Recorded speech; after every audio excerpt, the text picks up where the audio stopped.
Hey yo, hammaga salom, siz bilan oilaviy kanal Rizov Movies va bugun men sizlarga Mill filmini qisqacha sharhlab beraman.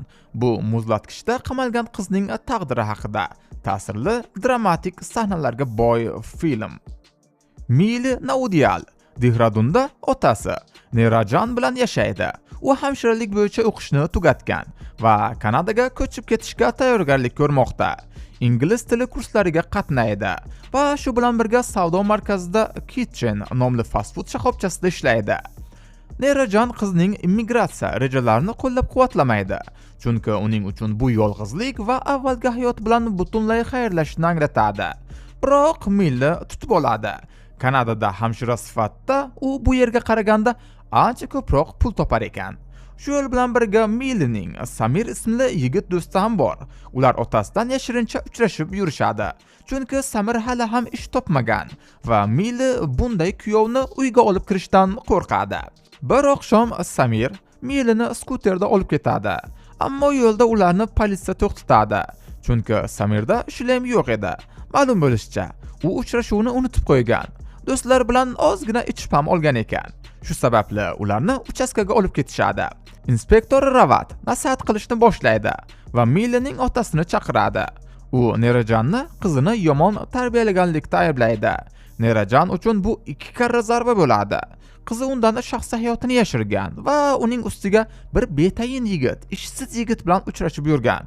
U qizini uyga olib ketadi va u bilan arazlashadi va bir necha kun deyarli u bilan gaplashmaydi. Milli esa bu sukunatni jazo sifatida qabul qiladi, chunki u otasini ishonchini poymol qildi. Milli Samir bilan ham aloqani uzadi. Samir u bilan gaplashishga urinadi, hatto ish joyiga ham keladi, lekin u uni itarib yuboradi. Qolaversa, ertaga Milli Kanadaga ketish kerak edi, chunki barcha hujjatlarni olgan. Samir esa o'sha kechqurun Deliga ko'chib ketishni rejalashtirgan edi.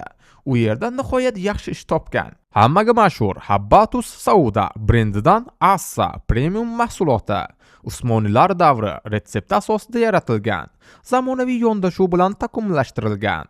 Haqiqiy tabiiy asal va qora sedananing mukammal uyg'unligi, zamonaviy formulada qayta ishlangan tabiiy kuch, urolog mutaxassis Yunus Tur tavsiyasi asosida ishlab chiqarilgan 17 xil tabiiy giyohdan iborat kuchli kompleks, prostata muammolari, jinsiy zaiflik va bepushtlikning oldini olishga tezkor yordam beradi.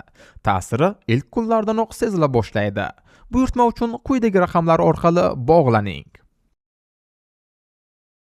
Millining odatiy ish kuni o'tadi, ammo ichida otasi bilan bo'lgan mojaro hali ham qaynab turardi.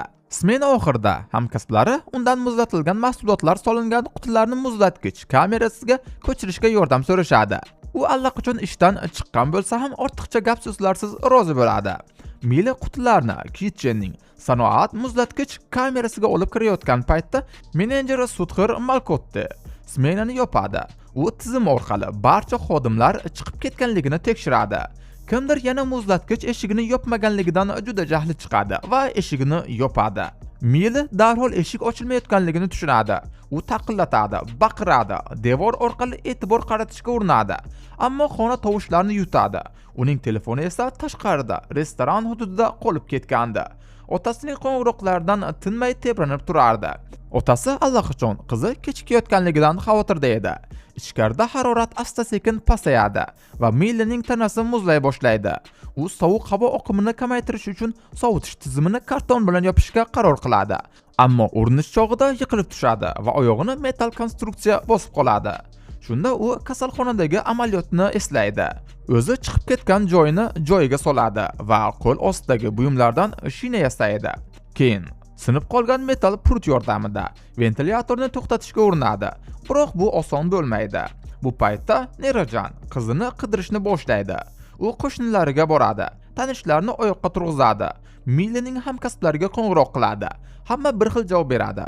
U smenasini tugatib ketgan. Muzlatgichga qutilar olib kirgani hech kimning yodiga tushmaydi.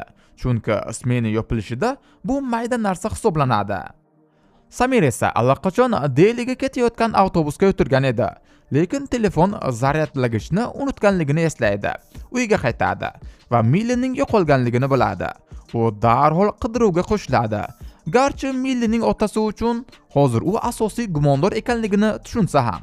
Nerajan politsiyaga qo'ng'iroq qiladi va yana inspektor Ravatga duch keladi. Politsiyachi loqayd munosabat bildiradi va hammasini oddiy versiyaga yoyishga urinadi. U kecha ushlangan yigit bilan ketgan degan taxmin unga eng qulay ko'rinadi. Milli esa uxlab qolmaslikka harakat qiladi. U yonida bir sichqonchani ko'radi. Avvaliga qo'rqadi, keyin esa u ham isinishga urinayotganligini tushunadi va qiz ovqat izlayotgan paytda aynan o'sha sichqoncha ular uchun kimdir tashlab ketgan Duns Kitchen desertini topadi. Biroz kuch yig'gach, Milli yana sumkasini tekshiradi va ichidan sigaret hamda zajigalkani topadi. Bu zajigalkani u otasidan olib qo'ygan edi. Otasi doim chekishni tashlayman deb va'da beradi. Milli shu zajigalka bilan ingliz tili imtihoniga tayyorgarlik ko'rgan qog'ozlarni yoqadi. Hech bo'lmasa ozgina issiqlik olish uchun. Ammo tutun torxonani tezda to'ldiradi va u olovni o'chirishga majbur bo'ladi. Aks holda sovuqdan emas, tutundan bo'g'ilib qolishi mumkin edi. Qog'ozlarni yig'ib, qutilardan boshpana yasashga qaror qiladi. Sovuq havo to'g'ridan-to'g'ri uriladigan ochiq joydan o'zini himoya qilish uchun. Ishni bitirgach u biroz uxlab qoladi. Uyg'ongach esa sichqoncha boshpanadan chiqib ketib, sovuqdan o'lganligini ko'radi. O'zini qo'li esa polda muzdan yopishib qolgandi. Qutilardan chiqib, yarasini bog'laydi va tana issiqligini saqlash uchun qo'lini hamda tanasining qolgan qismini strech plyonka bilan o'raydi. So'ng muzlatilgan yarim tayyor mahsulotlarni sovutish tizimiga uloqtirib, nihoyat ventillaridan birini shikastlaydi.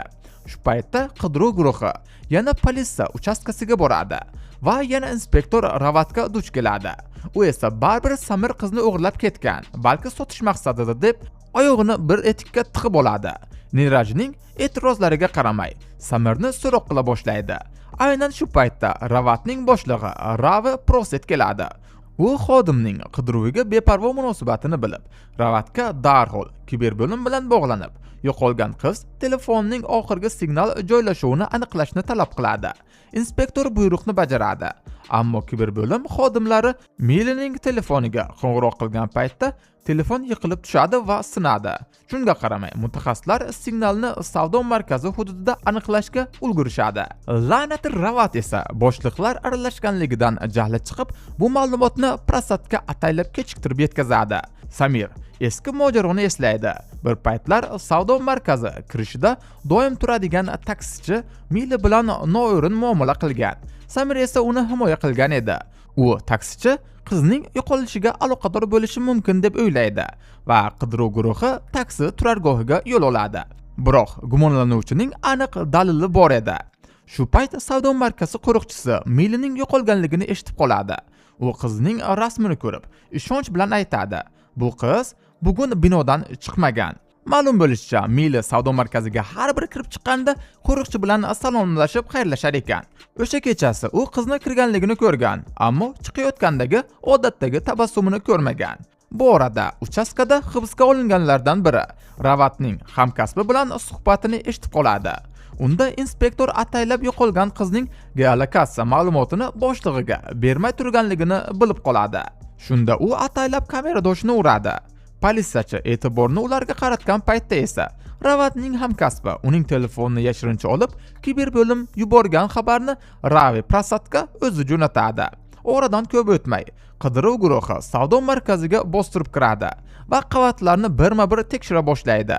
Ayni paytda Milli oxirgi kuchini yig'ib, soch to'nog'ichi yordamida ventilyatsiya qopqog'ini ochadi va ichiga patnos uloqtiradi. Hech bo'lmasa tungi qo'riqchi eshitib qolishiga umid qiladi. Uloqtirilgan patnos aynan Nirajning yoniga tushadi va u yuqorida muzlatkich kamerasining lyukini payqaydi. Shundan keyin nihoyat Duns Kitchen menejeri keladi va muzlatkich ochiladi. Ichidan zo'rg'a tiriklik alomatlari bor Milli topiladi. Uni zudlik bilan muzli arosatdan chiqarib tashqariga olib chiqishadi. Ertasi kuni Milli o'ziga keladi va yonida otasi hamda Samirni ko'radi. Ota esa yigitning qiz uchun jon kuyarligini ko'rib, ularga oq fotka beradi. Milli esa Kanadaga ketish rejasidan voz kechadi, chunki u Samir bilan ajralishni istamaydi. Tibbiyot xodimi sifatida pul topishni esa shu yerda ham amallashi mumkin. Prosat menejer Malkottiga ogohlantiradi. Muzlatgich kamerasiga signalizatsiya o'rnatishi shart. Aks holda savdo majmualari litsenziyasidan ayriladi. Keyin kasalxonaga savdo markazi qo'riqchisi keladi. U Nerajini qizning qaytganligi bilan tabriklaydi va ilk bor Millining ismini so'raydi. Shu tariqa bu hikoya yakunlanadi. Bu film haqida siz nima deb o'ylaysiz? Fikrlaringizni albatta kommentariyada kutib qolaman. Agar chiqarayotgan filmlarimiz sizga yoqayotgan bo'lsa, videoga like bosib, kanalga obuna bo'ling. Tez orada ko'rishguncha, xayr. YouTube'da pul ishlash sizlar o'ylaganchalik qiyin emas. Misol tariqasida shu kanal 29-iyul kuni pul ishlashni boshlagan va 10 kun davomida $1700 pul ishlashga muvaffaq bo'ldi va ba'zi kunlar hattoki $300 ga yaqin pul ishlagan. Nastroykasini ko'rishimiz mumkin. Bu kanal AQSh dollariga hisobni ko'rsatmoqda va bir haftada $1300 pul ishlagan. Agar bunaqa ikkita kanal qilib qo'ysangiz, bemalol moliyaviy erkinlikka erisha olasiz. Buni Amerikan YouTube deyishadi. Bunaqa kanal qilib pul ishlash uchun sizni gapirishingiz shart emas. Mikrofon, kamera hatto kerak bo'lmaydi. Kompyuter bo'lishi shart emas, shunchaki oddiy telefon bo'lsa bas. Hatto yosh bolalar va ayollarga ham mos keladi. Eng asosiysi qimor yoki tavakkalchi o'yinlarga o'xshab pulingizni yo'qotmaysiz va kanal yuritish uchun pul tikish ham shart emas. Internet va xo'sh bo'lsa bas. Agar YouTube'dan daromad qilishni xohlasangiz, Telegramdagi Bir qadam pro kanalimizga qo'shiling va tekin maslahatlar va darsliklardan o'rganishni boshlang.